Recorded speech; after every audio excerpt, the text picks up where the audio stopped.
Sports fans, this is Robert with WTP Sports Dudes here live with a special guest, my man PostGame of the PostGame86 podcast, ready to do a review of the Notre Dame Fighting Irish's 2025 football season. How you doing this afternoon, PostGame? I'm doing well, Rob. How about yourself? Of course, I'll be doing a lot better if Notre Dame was in the playoffs, but here we are, man. I feel your pain, my man. I feel your pain. I really felt like Notre Dame should have been in the college football playoffs along with my Texas Longhorns. I really do believe they were much better teams than Alabama and then bum ass Sooners for sure. So I feel your pain as well. It's too late for that now, so we got to get ready for what's going to come up with this Final Four. But I wanted to have you on so I can get your perspective on everything that happened in the 2025 season. Of course, we did a preview at the beginning before the season started, and we got your views and your thoughts on the Notre Dame football team going into the season before they had even one game. So now we're going to see what your thoughts are, hindsight after everything is played out, and get your thoughts and your perspectives on everything that took place this season for them. So I hope you're ready for a lot of really, really heavy questions. And I know you're going to have some very, very, very good answers for us. And I know the fans out there who are watching, please make sure you hit that like button, subscribe, because I'm telling you now, some of these answers are going to be so awesome. Let's go ahead and get right on into it. The Irish started the season 0-2. What were your emotions at that point of the season? Uh, just a lot of disappointment because if you looked at the schedule coming into the season, you just knew like the Irish have to at least split those first two games. Probably, not probably, but our two toughest opponents coming into the season being Miami and Texas A&M. You just knew for the Irish to have a successful season and for them to dictate their season on their own terms, they needed to be 1-1 in those games. They fell short, close, great games, but they fell short. They couldn't get the job done, and it was very disappointing because it seems like Notre Dame under Marcus Freeman, which I love Marcus Freeman. I hope Marcus Freeman is at Notre Dame until I'm 60, but I know that probably won't happen. But I can hope, right? But under Marcus Freeman, he tends to start the season off slow, and then they get progressively better throughout the season. And by the time the end of the season starts or comes our way, Notre Dame is looking like a juggernaut. But the early season has been really disappointing for the Fighting Irish. Yeah. What were some of your concerns about them, about the way they were playing after that 0-2 start? Uh, well, after starting 0-2, the biggest thing was the defense. Uh, them going to Chris Ash as the new defensive coordinator. You knew they were probably, need a little time to adjust, and they needed time to adjust, but it cost them probably the playoffs and undefeated season, in my opinion. The defense was a really big disappointment in those first few games of the season. I felt like they put they put too much on CJ Carr, but they were too restrictive of CJ Carr. They didn't go out. It's almost like they didn't trust him to make the correct plays, even though that's who they felt like their starting quarterback was. If you look at the Miami game, you've seen a lot of RPO, a lot of screen passes instead of just letting him play and let it rip. I felt like they didn't feed Jeremiah Love and Jadarian Price the football like they should have against that Miami team. So I think in the end that ended up costing them those first two games. Not so much as the Texas A&M game. Texas A&M game was more on the defense. I felt like the Miami game, both offense and defense were issues for Notre Dame. Yeah. Were there any bright spots that gave you hope that they could turn it around after that 0-2 start? Yeah, absolutely. It was the fact that I knew this team was extremely talented. Jeremiah Love, Leonard Moore, guys like that, and I knew it was only a matter of time before they find that niche and turn it around because I knew what they were doing like to open the season and as they started off 0-2, it wasn't a talent issue. It was them adjusting to Chris Ash and being ready to play. Again, that's something Marcus Freeman has to figure out because Notre Dame being independent has to damn near be perfect for them to get in the college football playoff. We don't have or Notre Dame doesn't have a conference championship game to fall back on if they slip up in the season. Notre Dame has to be pretty much perfect. So I don't think it was a talent issue at all. I think most people who aren't biased would agree that Notre Dame had one of the most talented rosters in college football this season. It was the Chris Ash thing, and I think he eventually turned it around and got things going, and they were playing defense how me and myself and other Irish fans expected that defense to look as the season went on, but definitely not a talent issue. I think it was just coaching.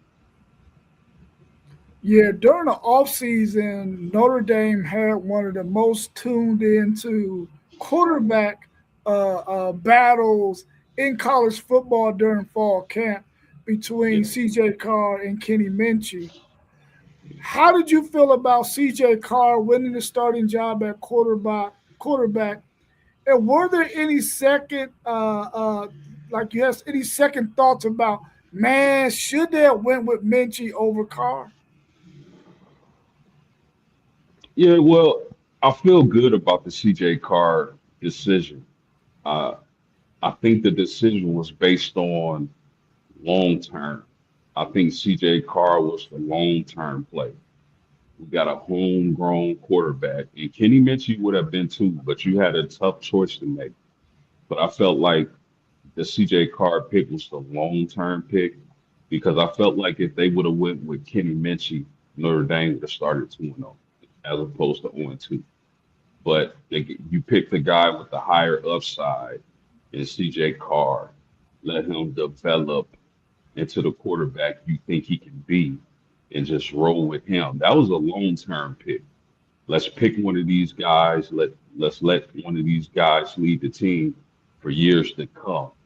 And I thought that they moved the younger guy in CJ Carr, although Kenny Minchey had been there longer. A lot of reports coming out of campus that Kenny Minchey was going to win the job. He's a really good quarterback in his own right. But I felt like Marcus Freeman went with the higher upside, the long term answer.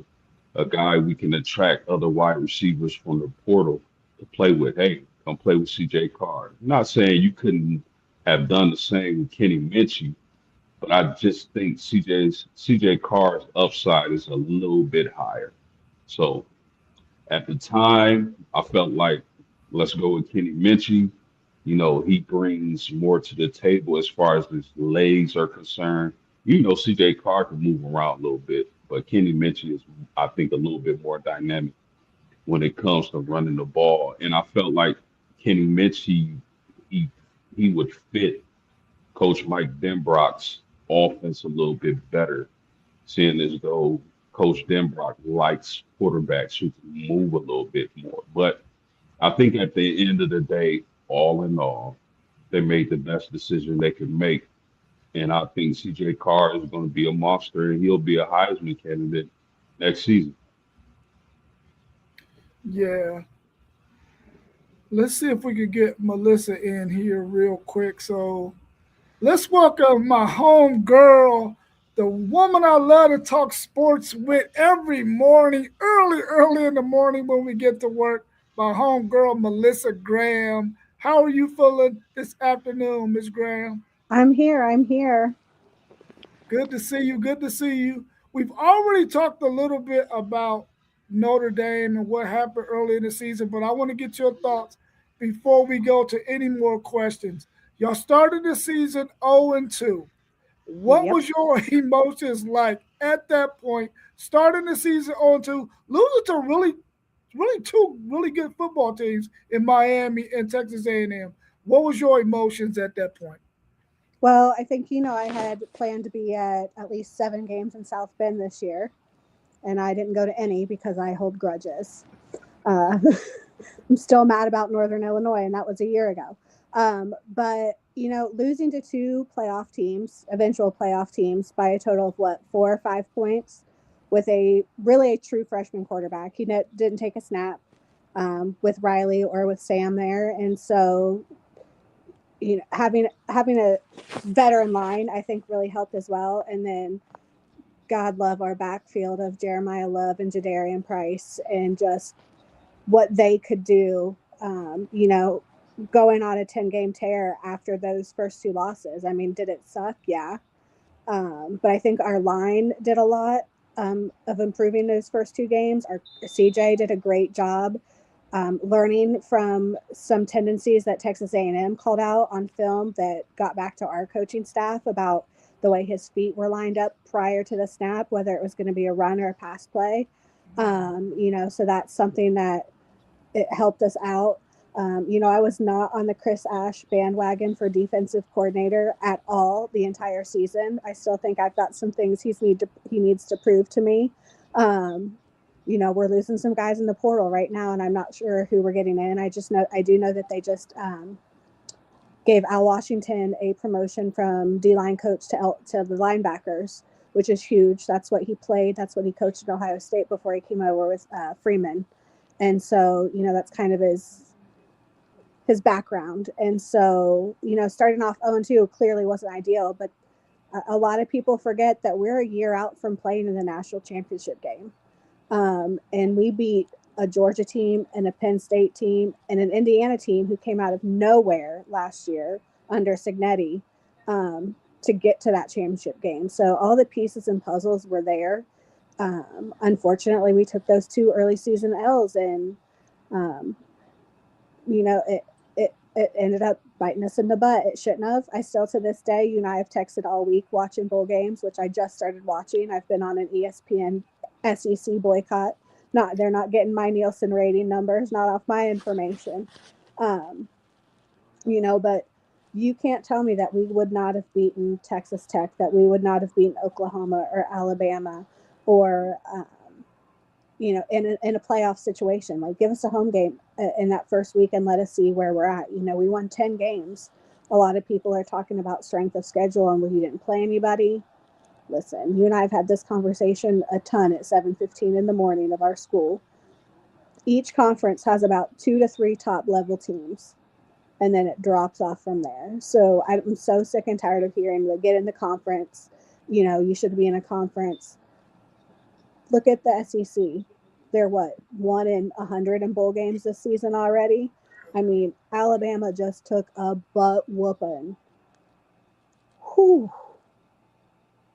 Yeah. That was sad and embarrassing. And I almost felt bad for him. Like, my heart was starting to break just a bit. And then I remembered that I didn't feel bad for them at all, actually. I thought it was hilarious. And so, coming into a conference, like, that's whatever. Our schedule's built. We got rid of USC because they're afraid of us and don't need a big game because, and I quote, we have Wisconsin on our schedule too.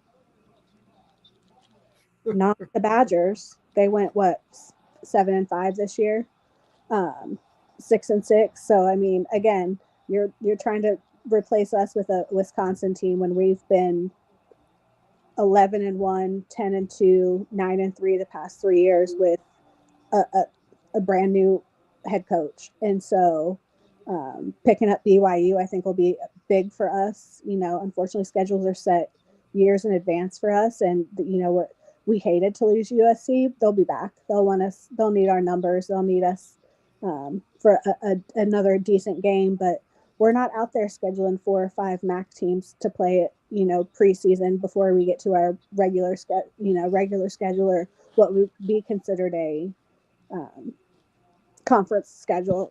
So we're out there playing who we can get and the best of who we can get. And I think we've got Texas coming up. We've got on a home and home. We've got BYU on a home and home. I think Bama's on the horizon. Clemson, I don't really know how they think about that anymore. I don't know what's going on down there with Dabo and Clemson, but that's another typically a big game that we can get in. And so unfortunately we're stuck playing those 5 to 6 ACC games, which depends on the year and how they're doing in their conference as well. But I've heard nothing but, oh, you should be in a conference, and oh, you guys are down bad. I've heard it from Michigan fans, which is hilarious to me because I'm like, come on, folks, let's be real. And with all the coaching changes and things like that, so it'll be interesting to see, what the years to come look like with our schedule. But this year, we lost those 2 games, and it hurt, and it turned around to bite us in the butt. But I think a lot of people are understanding now that, crap, they were the real deal, and they really maybe should have been in that playoff situation by the end of the year. And we're bringing in guys again. We're in the portal already. I'm hearing Nick Marsh is coming to visit the beginning of the week. He'll be there for 2 full days. I think his schedule said he was at Southern Cal for 1 day and Indiana for another day, maybe Penn State for a day. I'm hearing we've got some defensive guys coming in from the portal on visits and things like that. I know that the Biles kid from Pitt is in the portal. We'd really like to get our hands on him. I feel like that's my personal request, is to get another DB in there that we can get to rotate with ours, because Drake Bowen just said he's coming back for his senior year, but we've lost some defensive guys. And so we've got to kind of really pull up with that and get some numbers going on that. But who knows what next year will bring. Unfortunately, I've kind of turned off my football stuff for the year, and I'm focused on basketball. But August will be here before you know it. The spring game will be here before you know it, and we'll figure out what we're doing from there. Yeah, for sure, for sure. I saw you mentioned about those 2 dynamic running backs y'all have. How do you both feel about the success that y'all had this season with those 2 guys, and what skill sets stood out to y'all about both of those running backs? You can go first on this one, Post, and then we'll go to Melissa.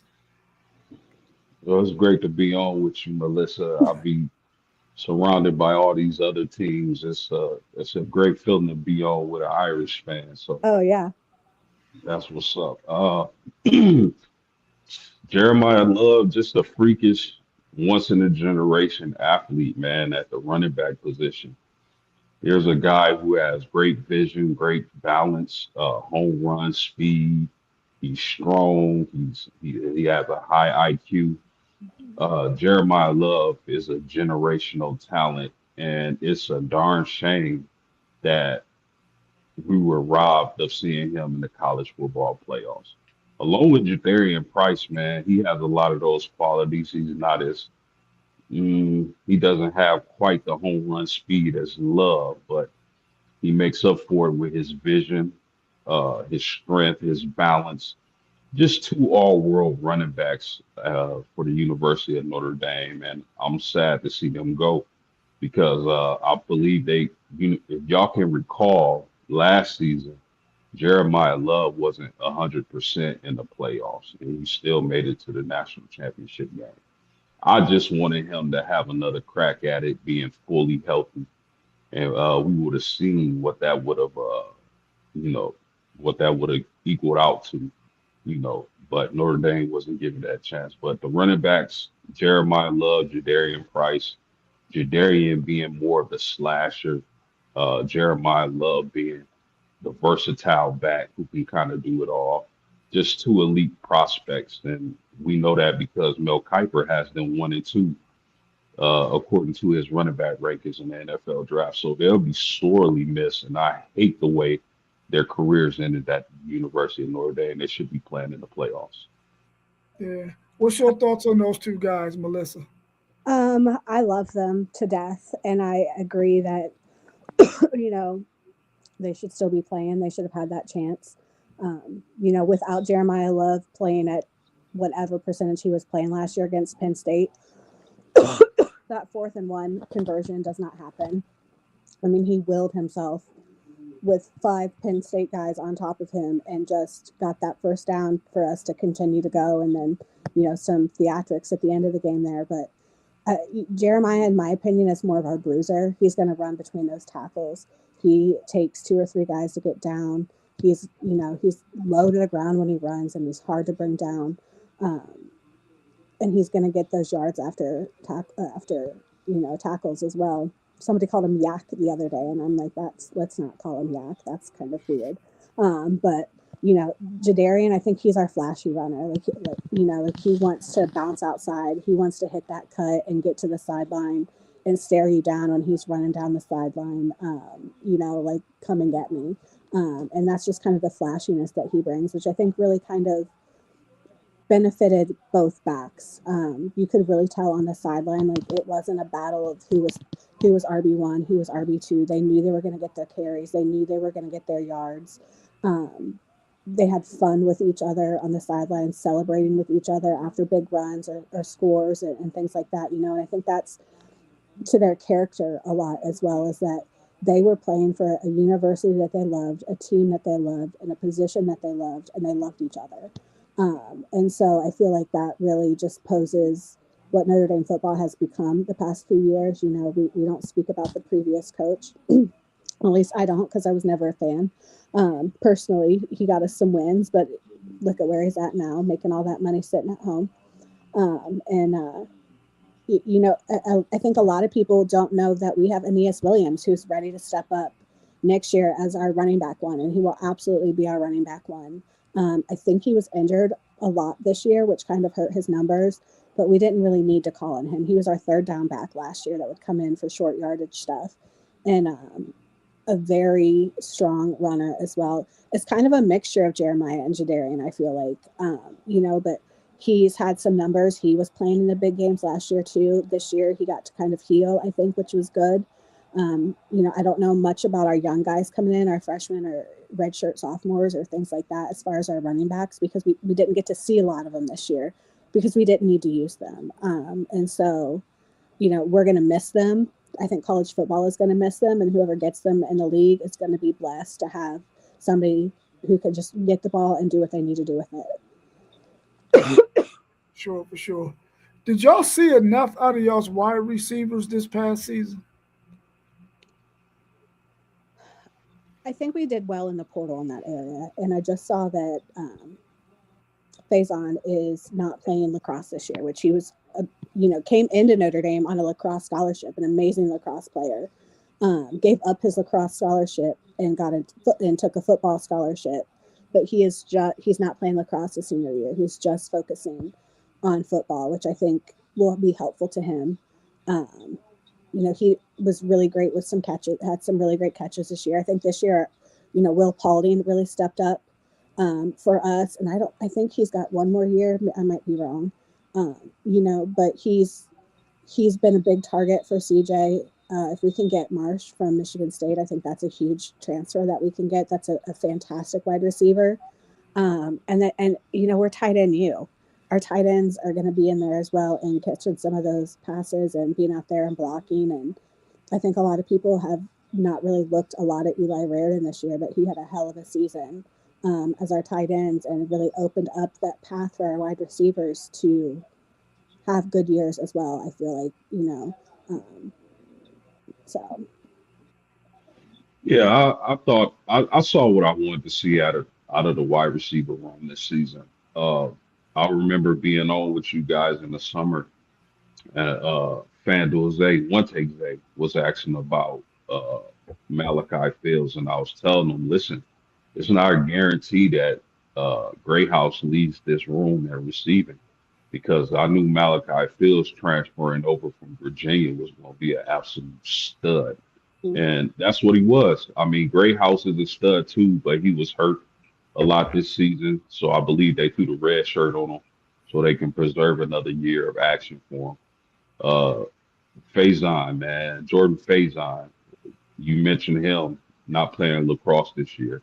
He gonna be an absolute stud moving forward, also. So I know it's kind of tough to have 1,000 yard receiver when you got such impactful running backs like that at Notre Dame.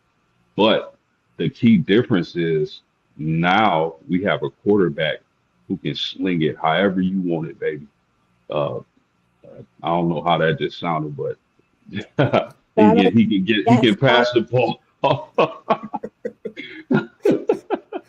He can pass the ball. He can. CJ Carr is the quarterback we've been waiting on, and the wide receiver room is very talented. I think Melissa mentioned Nick Marsh from Michigan State.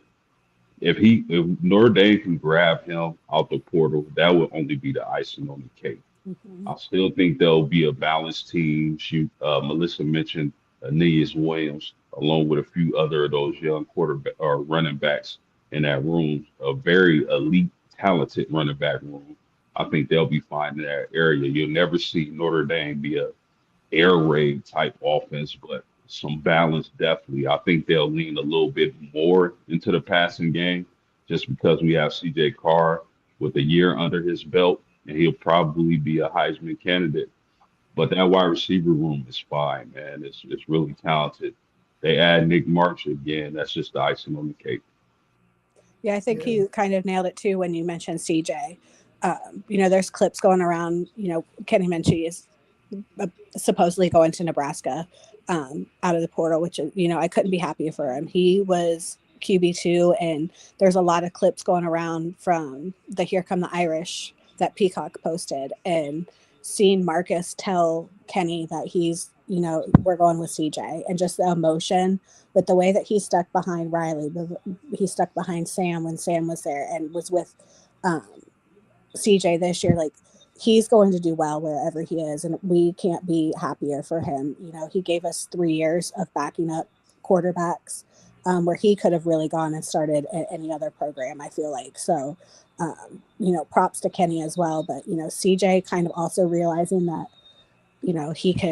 he can take off and run sometimes too. He doesn't have to stay in the pocket, really opened up things, which I feel like if you've been watching the games this past week, quarterbacks are staying in that pocket and not getting rid of the ball or not taking off and running, and it's costing some games.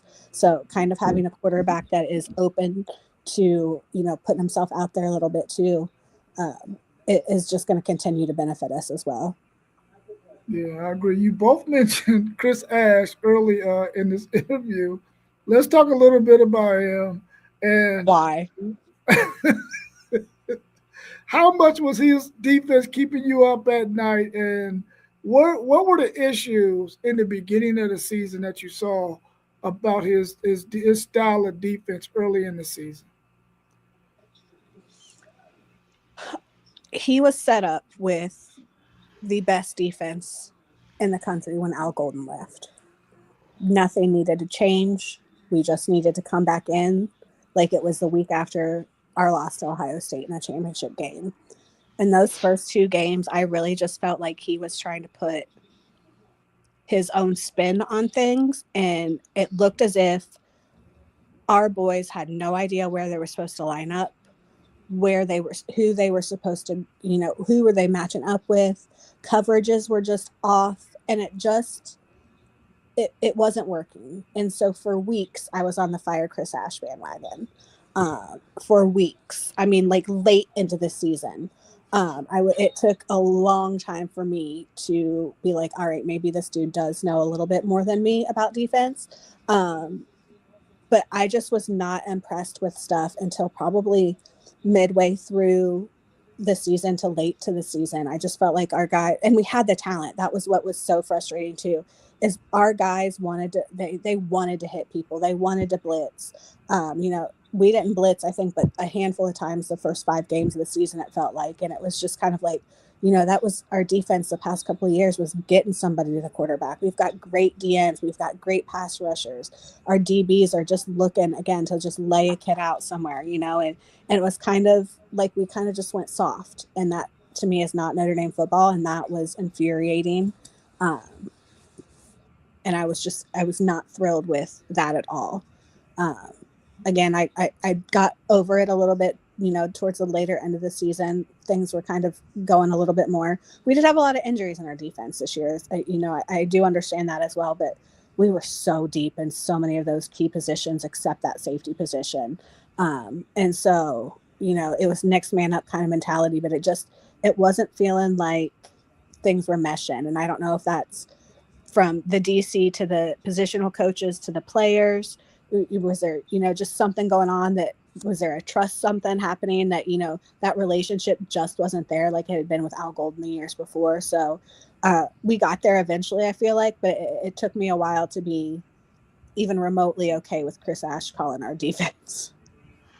Yeah. Great points. The thing I saw like across social media was, as the season went on, is that Notre Dame fans need to apologize to Chris Ash. No, we don't. Nope. He's a big reason why we started 0-2. So yeah, you finally got it together, but yet and still we still started 0-2 and it eventually cost us the playoffs. But I would say early on, the way the roster at Notre Dame is built on defense is for the defense to be aggressive, not to sit back in the zone. Mm-mm. I think he was playing too much his own early on, and the kids, the young athletes were trying to adjust to that. You parlay that with some injuries, some key injuries in the secondary. Devontae Smith being one of those guys at the nickel cornerback position. Mm-hmm. And I just think you know, that aggressive style that Marcus Freeman likes to play, he kind of abandoned that early on. And then another thing, we get torched by Malachi Tony. Why does it take you so long to switch Leonard Moore, your best cover corner, Mm-hmm. move him into the slot so he can cover their best offensive weapon? I just think uh, they weren't ready. I don't think they were ready to play early on. I think maybe Chris Ash had the defensive guys a little confused, trying to learn different things instead of sticking to what worked and then slowly, giving them different pieces of your defense as the season went on. But I felt like they should have stayed. They should have kept their man coverage principles. Let those linebackers and safeties be aggressive, which gave them so much success last season. So a little bit too much zone coverage for Notre Dame's defense early on. What do y'all help? What do y'all think helped turn that defense around later on in the season? About midway through the season, it was really clicking. What do you think helped turn that around? Exactly that. Uh, Playing more of a man. When you got corners like Leonard Moore, uh, what's the corner opposite of Leonard Moore? He slips my mind right now. The true Alyssa. freshman. No, no, no, no. The guy who had the big interception against Penn State to that game. I don't know why his name slips my mind. I can see But it, but I can't think of it right now either. uh, so when you got corners like Leonard Moore and our other starting corner, bro, you don't let them man up, man. Uh, Let them go man to man. They're going to do a great job against receivers man to man. They don't need to be sitting down in zones, man. I'm telling you right now, that's what cost Notre Dame a lot early. Yeah, no, I agree. I feel like trying to do too many different things, a lot of zone coverage and previous DCs, even before Al Golden, it's been a man-to-man defense, because we have that talent and speed in, in our secondary. And so sitting back, sitting in soft coverage, like you said, Malachi Tony just tearing us up, um, and nobody figuring out how to stop it, I think was frustrating. I think Freeman was frustrated with it. um, but being the head coach and the guy that he is, he's, I'm not going to push blame. I'm going to take blame, especially being a defensive minded guy. But I think, Marcus kind of got in his ear and said, listen, this is Notre Dame. This is what we do. Fix it. or I can possibly see him taking over the calls or giving a co-defensive coordinator position to Mike Mickens, who I thought maybe should have been the coordinator to begin with. Yeah, I agree with that. So yeah, I kind of lost your as I was trying to think of the quarter's name. I kind of lost your question, Rob. My bad. But I think what turned it around, and I don't think Marcus Freeman would ever say this publicly, but I think he got in that defensive room. Okay, this is not how Notre Dame plays defense. This is how we're going to play defense. And then you start to see the defense round into shape probably after the Purdue game. Probably, I would say the second half of the Purdue game on, they look like a totally different defense. If you looked at our summer preview of the team, like that's the defense you started to see. Aggressive pass rushing, aggressive blitzing, hitting, hurting people, lock up man coverage. That's the Notre Dame defense we started to see as the season went on and they ran off 10 straight by an average of 30 points. Yeah, I think that Arkansas game too was really a page turner in our defense as well. I can't picture the schedule in front of me. I don't know if that was before Purdue or after Purdue, but I feel like that game where we really put on a show offensively, but also defensively. I mean, that game was one that we had scheduled, we had circled on our calendar. Like this could really be a trap game coming in off of, you know, A&M, Miami. Then we had that bye week, and then we had a kind of a simpler game. We thought Boise State was going to be something that wasn't there this year, but Arkansas really going in. And if you look at Arkansas' schedule, nobody beat Arkansas, even in that mighty, mighty conference of the SEC, like Notre Dame beat Arkansas. So I feel like our defense really kind of stepped up that game as well. But I do agree. I think Marcus got in that defensive room and said, listen, if you want to see my field, this is what's going to happen. Because a lot of the fundamentals weren't even there at the beginning of the year. They were missing a lot of silly stuff. Angles were bad. Tackling was bad. Just timing in general was bad. And so I think he kind of got back to this is Notre Dame, hit somebody. You know what I mean? Like form tackling. Just getting back to the fundamentals, I think, was key.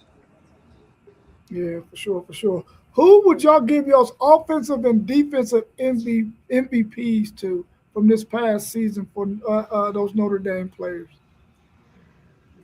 It's pretty easy for me. On defense, I'll go Leonard Moore. Unanimous first team All American. On offense, I'll go Jeremiah Love. Unanimous, unanimous first team All American. So for me, pretty easy picks, seeing as though they unanimous first team All Americans. Yeah, I'd probably go the same with a close second on offense being CJ. And maybe even our O-line. Our O-line this year was solid, moving some people around, losing our starting center, who just beat Alabama yesterday and won the MVP of the Rose Bowl, Pat Coogan. And he came off the bench last year because our center was injured. And, being able to move I think our big guys around on the line to different positions with injuries, we didn't miss a beat offensively in that situation, I think, which really helped pave the road for Jeremiah to be able to just go and do his job and for CJ to be able to do his job. And then I don't think Drake gets enough credit as being the green dot for the defense and the DBs. But once our defense got cracking and got going, I think he did a really good job of constantly having everybody where they needed to be and kind of that captain on the field for our defense that struggled a lot of the year. So that would kind of be like my top two choices. Yeah, I'm glad you mentioned the injuries on the offensive line because along with those that you named, Billy Scrout missed some time. Charles Jagasaw with a freak accident before the season started and then played one down. And Charles Jagasaw is easily Notre Dame's best offensive line. Mm-hmm. Yeah, I know earlier post game you had mentioned that the Titans should probably get Bain from Miami for their defense. I would prefer Leonard Moore. We need a lockdown corner, bro, that can keep wide receivers for receiving for 100+ yards a game, 2 tutties on us. That's what we need. But There's I only like one Bain problem. too. There's only one problem with that, bro. Leonard Moore not draft eligible. Oh, are you serious? Yeah, we got one. Oh man, wow. Well, we got another year to wait then, but we need to get it. That's for sure. Now, y'all already know there was a lot of controversy, mixed feelings, all kinds of things about Notre Dame not making the 12-team playoff, not accepting a bowl bid, the whole nine. Give me your case for why Notre Dame should have made the 12-team playoffs and why you feel like it was okay for them not to go to a bowl game. Go Go ahead. ahead, Melissa.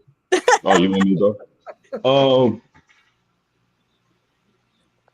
I I think if you look at the computers had Notre Dame safely in.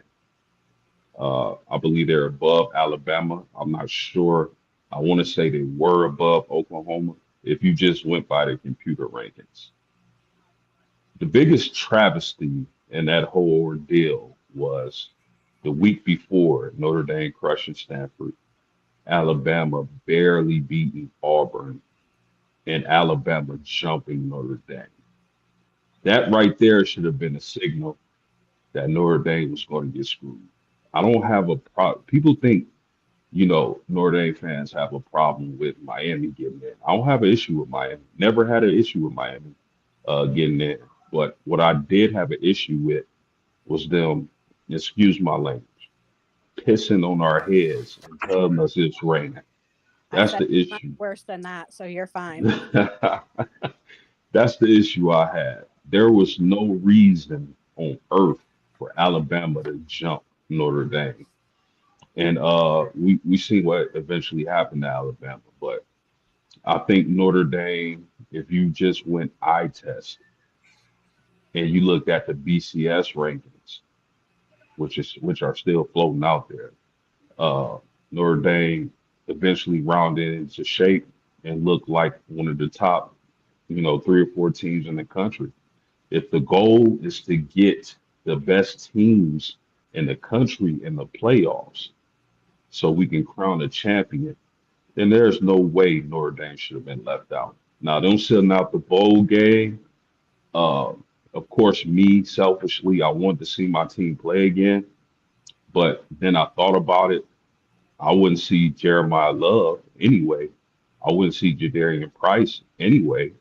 I wouldn't see Malachi Fields. I wouldn't see Eli Raritan. All those guys are getting prepared for the NFL. So I think Notre Dame's mindset was, listen, we want to play for a national championship or nothing. So from what I hear, they let the kids decide, are we going to a bowl game or are we going to sit this one out? They let the kids decide they want to sit it out. We're not going to have our top players anyway. Uh, like I get it, extra practices and all, but nobody's going to tell me that sitting at a bowl game or going to a bowl game is going to dictate your success for next season.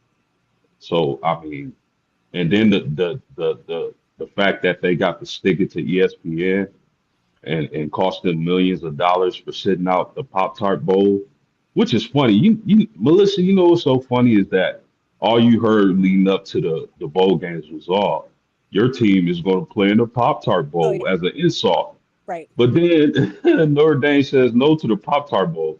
Oh, you guys want to take your ball and go? Like, which one is it? Mhm. Yeah. So I had no issue with them sitting out. If for nothing else, just to stick it to ESPN one time. Mhm. Yeah, I was on my way home from North Carolina on that Sunday and damn near wrecked my car when my phone starts blowing up. I'm getting texts.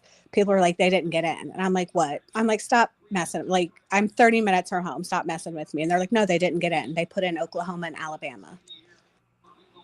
So I'm on the phone with my dad in hysterics crying because I'm like, they didn't put my boys in. What are we doing? And then I turn into straight anger at the SEC and ESPN because I'm going to be 100% real. It's the SEC and it's ESPN. Um, the committee chair was the athletic director from Baylor who got fired. So Hunter Yurachek, the AD from Arkansas, took over. Well, we beat Arkansas so bad that he had to fire Sam Pittman. I love Sam Pittman. I think he's a great guy. I think he's a great coach. I felt bad for him. Sorry, we beat your team by 40. And the SEC and that family, or whatever Brian Kelly said, at family or what, I don't know, but they want to prove that they're the best conference and get so many people in it, and it proved to bite them in the butt this year, and I couldn't be happier. Oklahoma got beat, Alabama got beat, Georgia got beat, so now you're left with Ole Miss. Which, whatever, Lane Kiffin's still getting his money from Ole Miss being where they're at in the playoffs right now. Because, again, if I'm a coach, I'm going to work for LSU because they're going to pay me for everything. They're just that dumb. A lot of people have been talking to about the stipulation that is in the contract for next year, that if we are ranked in the top 12, we're automatically in. I think that's good for us. I think our AD killed that contract, and every athletic director and everybody at ESPN knew about that before it came out publicly. I don't know why it was hidden. But watching games, you can't tell me that Notre Dame wouldn't have beaten Oklahoma by 40 last week, or that we wouldn't have beaten Alabama by 30 this week, or we wouldn't have beaten Texas Tech, or, I understand James Madison having to be in Tulane. And again, I'm not even upset Miami got in. I think they should have been in. I think there was room for both of us in there. I think Alabama getting in was an absolute joke, and they proved that by barely beating Oklahoma for a second time in 3 weeks. And then, Indiana just tear them apart yesterday, which again made my heart so happy. But I think things have to change. I said it when I first got on here. Conferences are a joke. It's all about money. And in the world of NIL, why do we need a conference? If you're going to schedule Kent State, Akron, Miami of Ohio, OU to play your first 4 games, what does it matter if I'm going out there and we're scheduling Clemson, we're scheduling A&M, we're scheduling Texas, we're scheduling Alabama, and we're losing those early season games? Strength of schedule doesn't even matter anymore. So looking at overall records and things like that, I think you really got to go straight back to the eye test. We needed and deserved another chance at Texas A&M or Miami in one of those playoff games. We would have gone to Miami again. We would have gone to A&M again. It's not a big thing. I think we, again, were robbed of our ability to prove to the committee that, selecting the top teams was their job, and they did that. And they didn't. They failed that tremendously. As far as opting out of the Pop-Tart Bowl, I laughed. I originally thought it would be the Camping World Bowl, the Cheez-It Bowl. But I felt like the Pop-Tart Bowl was just a slap in the face. Mostly because it's before New Year's, just after Christmas on that Saturday. The way that Pop-Tarts has kind of taken over that with the sprinkles on the helmets and on the side. Nobody's putting sprinkles on a Notre Dame Golden helmet. I promise you that. Marcus Freeman is not taking a big bite or dancing out of a giant Pop-Tart or dancing with a person in a Pop-Tart costume. Kalani Sataki, you did it, dude. You're a big guy. I know you enjoy that blueberry Pop-Tart. I'm happy for you. Marcus Freeman would not be caught dead doing that. Give us a bowl game on New Year's Eve, on New Year's Day. Give us something. The Citrus Bowl, it used to be, something worthwhile. Give us something that's on one of those New Year's 6-day bowl games that used to be, all of that time. Even put us back in the Tony the Tiger Bowl. At least it's on New Year's Eve day. But I think playing before New Year's Eve was a smack in the face. I think our players felt disrespected by that. And I appreciate that they were given the choice from the staff to say, if you want to play, we'll play. We understand there's going to be a lot of opt-outs. If you don't want to play, we're behind you too. And again, Ron can tell you, I didn't watch a single football game on ESPN until probably, I think I did turn the Pop-Tart Bowl on just to see the score because I wanted to see what Tech and BYU were doing. But until I was at my dad's house, New Year's Eve day, did I watch my first bowl game on ESPN. So they Yeah, lost numbers, they lost money, you know, and that was my big old like to them, because you did this. It's all about you. It's not about the 12 best teams in the country. Uh, and here we are now. yeah. So let me say real quick, Vance 305 in the chat. Before you come on here with your childish comments, man, Notre Dame is ranked sixth in the country when it comes to beating top ranked teams, I believe since the year 2000. So keep it moving. I got two more questions for y'all before we wrap up. The It's a first good thing one I is, can't see chat. oh, you can't see that? Uh-uh. Good, good. One of which is what y'all mentioned earlier about joining a conference. Give me your pushback on those who are saying that Notre Dame needs to join a conference. And then my last question for you will be, what's your thoughts on them moving away from the ACC? Oh, yeah, man, this dude, man. Somebody, is anybody in the chat with a wrench? Smack this dude upside his head with a wrench. Get him out of here.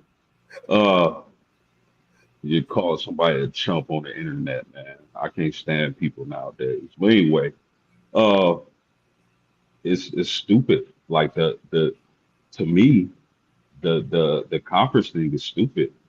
Listen, it's like this because Notre Dame's tried in the past to join conferences. Folks said no. So this is a capitalistic country, right?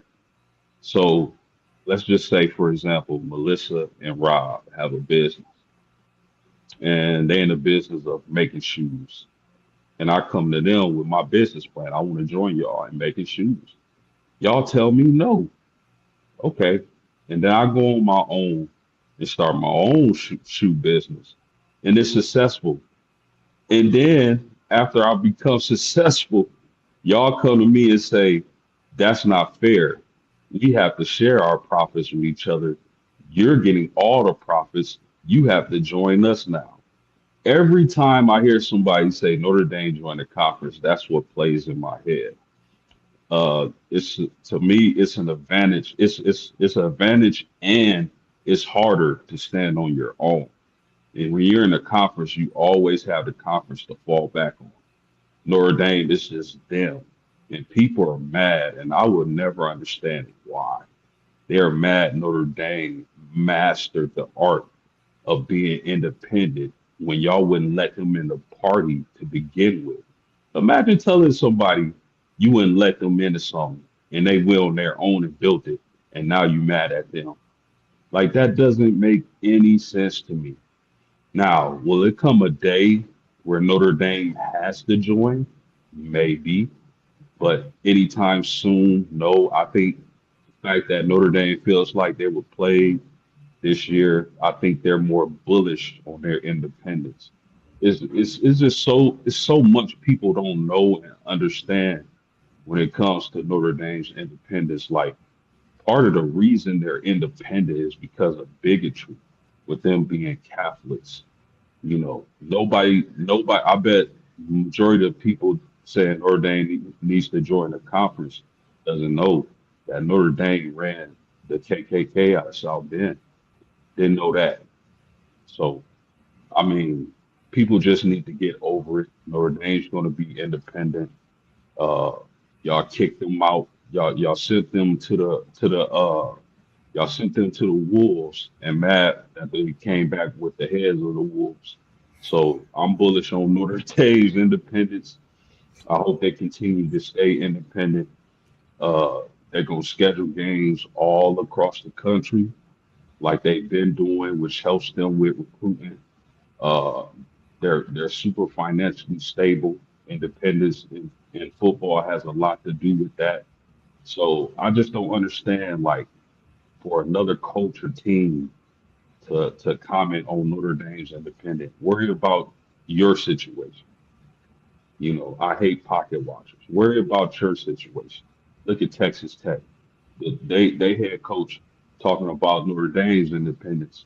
and he's supposed to be getting ready for a college football playoff game, and they get destroyed. So, I mean, miss me with it, man.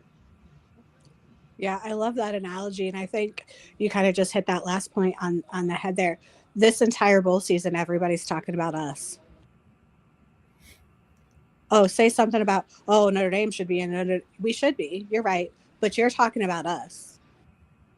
You're talking about us. You can't leave Notre Dame out of the picture because you're so concerned about what we're doing. Don't worry about us. We're not joining a conference, and a lot of people forget that we're in the ACC and every other sport except football and hockey when we're in the Big Ten. So we're in a conference, just independent in football. Uh, and that allows us to, again, open up our schedule to go play across the country and play in all of those big, bad conferences that are so, so good, that are, again, top heavy. The Big Ten. I went to college with Matt Campbell, even greater guy than he is a coach. It's going to take him a few years to get Penn State back to where Penn State needs to be. They're not going to be a top level team in the Big Ten. Michigan, it's going to take Willingham a few years. He's got to, right now, he's recruiting the hell out of Bryce Underwood to get him to stay. I mean, Northwestern's got a brand new coach. Michigan State's got Pat Fitzgerald, where he's going to be, turn that back into a decent program. It's going to take time. We don't have to worry about other people telling us what to do and how to manage our things because we manage it just fine. We are our own brand. We are a lot of people don't realize too, and I think we talked about this in the summer post game too. And I think you didn't like the game, but I'm a big proponent of keeping Navy on the schedule every year. They Yeah, bailed us out. They yeah, bailed us out. hmm We are uh, grateful to have Navy on our yeah, schedule. We will help you. yeah, USC is going to come crawling back because you know what they need from us? Our numbers and our money. Because we fill up the Coliseum when we're out there. They don't. Ever seen a USC UCLA game? It used to be packed. You can walk in and sit behind the coaches if you want at a game out there now, whether USC is playing or UCLA is playing.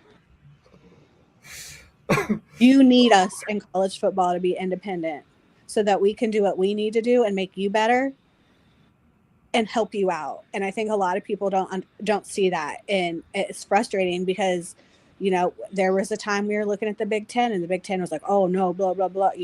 Michigan didn't want to play us anymore. And great, we'll pick up an SEC team, we'll pick up another Big Ten team. You know what I mean? Like Purdue's still mad at us because we won't let them bring their big drum in because it doesn't fit through our tunnels. Like, get over yourself. But guess who's playing them every year and beating them by 50? We are. Like, get over it. We're not joining a conference. If we've learned one thing out of this year, it's you all need Notre Dame football to be successful and be involved in the playoff system because you can't shut up about us. That was as nice well as said. Well said. Well said. That was beautiful. Yeah, I agree. As far as Navy goes, Notre Dame play Navy every single year they want to play. Notre Dame owes Navy that, and so anytime Navy wants to play, I'm down for that. But I mean, again, man, Notre Dame. How about these teams worry about them? Notre Dame worries about itself. Put a bone. Yeah. How do y'all feel about them possibly, or even considering, since what went down with this college football playoffs, and they were sort of like pitting Miami against Notre Dame for that last spot, which I think you both agree that Miami deserved to get in, but Notre Dame deserved to get in as well. Do you think they'll move away from scheduling those 5 games with the ACC in the future? that's part of the contract. We have to have those 5 games right now. Um, as far as I know. And if we're going to play 5 ACC teams, we better play the best. Uh, and unfortunately, that involves Miami. And in my social media world on Twitter and Instagram and just texting people that are Notre Dame fans, nobody's pissed off about Miami. It was Oklahoma and Alabama that really made people upset. Um, and more so Alabama because they had no business being in. Um, so I don't think anything's going to change. If we trying to schedule the best of the best, if the ACC is our only worry about that and it's just 5 games, we get 7 games to pick from other places. Yeah. Yeah, I see. That's a really good point you made, Melissa, because a lot of people don't know is Notre Dame doesn't. They don't get to choose the ACC teams they play. The ACC chooses those teams that Notre Dame plays every year. So as far as as sticking with the ACC, Notre Dame is under contract. I know a lot of Notre Dame fans were pissed and saying that they need to get rid of the ACC and go to another conference. But I don't know if there's another conference that would allow us to schedule that many teams without fully joining. Hold on. Yeah, I don't see another conference. The Big Ten isn't, because they've wanted us for so long. They want us in all or nothing, and that only benefits the Big Ten, to be honest. I mean, it gives a top 3 to 4 solid teams the entire time, the entire season. um, but not getting to schedule and choose who schedules the ACC games. They thought NC State was going to be a lot better than what they were this year. And they came in and we manhandled them. Miami week 1, I would have loved to have a shot at them, even week 4 or 5, to kind of come back at them, and see where we're at. It just kind of all depends. It's just like in every conference. I mean, nobody thought this year Penn State was going to shit the bed, and they did. Nobody thought that Alabama was going to lose to Florida State, and then Florida State was not going to win a game for the foreseeable future, for what it feels like. I mean, and same with your Longhorns. Like, nobody expected Arch to struggle this much, and they lost a couple of games. So it's a year by year thing. When we can only do the best we can with our schedule, and by doing that, we have to win games, and we lost those first 2 games, and it sucked. And I think we've learned from that, and hopefully next year we come out and instead of going 0-2, we go 2-0. Yeah, I've always been one who has always said that I think Notre Dame plays the toughest schedule of anybody in college football. We can't get upset with them because the team is down that they schedule. Because when you see the teams on their schedule and you know what those teams' history is, you like, dude, that schedule is off the chain. It's gonna Mm-hmm. be tough. You just don't know if those teams are gonna be down. But I've said that forever that Notre Dame plays the toughest schedule in college football, I barring think none. that Syracuse game had a potential to be really, really decent too, and then Steve Angeli gets hurt. And we struggled in that game. We struggled against BC. Um, and so I think it just kind of it's a day by day, game by game process. Pitt, I will play Pitt every year because it's not a conference game, so it doesn't matter to Pat Narduzzi. So I will beat him by 150 every year. I don't care. But we have the potential to have really decent games that would be considered conference. We're not playing. We're not scheduling teams in November. We're not Alabama playing Mercer. We're not playing um, ridiculous, low level D1 teams or D2 teams in November. We're gearing up for playoffs. That's our main goal. Yeah. If your last question for y'all, if Notre Dame decided we're going to join a conference, what conference would you two like to see them join? Oh, that's a good question. I I I think ideally, if you're talking geographics, it would probably be the Big Ten. I know the SEC would be upset with that because that would boost the Big Ten financially as opposed to the SEC. I never want to see Notre Dame join the conference. With that being said, I would like Notre Dame to be independent forever and ever. If I had to pick one, sheesh, man, y'all gotta understand how foreign that is to a Notre Dame football fan. if I'm going, if I'm staying true to, geographics and how I like that conference are geographically made up, then I would have to say the Big Ten. But I mean, I wouldn't mind any of them now that I think about it, but it just makes sense geographically to be in a Big Ten if they had to be in one. I wouldn't put it past Notre Dame if they were forced to join a conference to create a new one, to bring the top 3 teams from the Big Ten, from the SEC, from the ACC, from the Big 12 together to form a true power conference. I can see Pete, our AD Pete Bakula, I can't say his last name. People Really, walk. yep, whatever.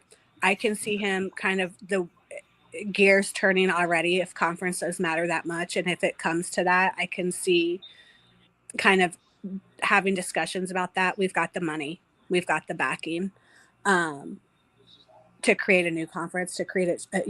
We went from Power 5 to Power 4. Or aren't we at 4? Are we at 5? I've lost track. Does the Big East count anymore? But again, like we're not. It's just not going to happen. And so it is really hard to determine. But I think financially, I'd say Big Ten or SEC. But I just don't see it happening. I mean, geographically, it doesn't matter now. I mean, you've got Stanford and Cal in the ACC that are literally on the West Coast. And then, you've got UCLA traveling farther from UCLA to Rutgers than any other team has to in the country. USC, Washington, and Oregon. It's just, but it's no skin off our nose because we travel those games anyway. We go play on the West Coast. We go play in the South. We go play in the snow. Like, it doesn't matter to us. We're just looking for good teams to play and who want to hit hard and play ball. Yeah, well, I think we all agree that the Golden Domers is the Golden Goose. Every conference would love to have Notre Dame in their conference. I appreciate y'all joining me today and going through this 2025 season review of the Notre Dame Fighting Irish season. I appreciate y'all. Hopefully, I can catch y'all again. Everybody out there that's watching, make sure you subscribe, hit the thumbs up button. Make sure you hit that notification bell because anytime we're going to go live, you can get notifications that we about to go drop some bombs. And we want you to be there with us so that you can tune in. So I'll see y'all soon. Melissa, I'll see you in a couple of days. This break is winding down. And I know. post-game, I'll probably see you tomorrow morning on the next podcast. Yes, sir. Melissa, you got to join us again for the preview for next season. Brown's got my number. I got you for sure. All right, y'all. Have a good one.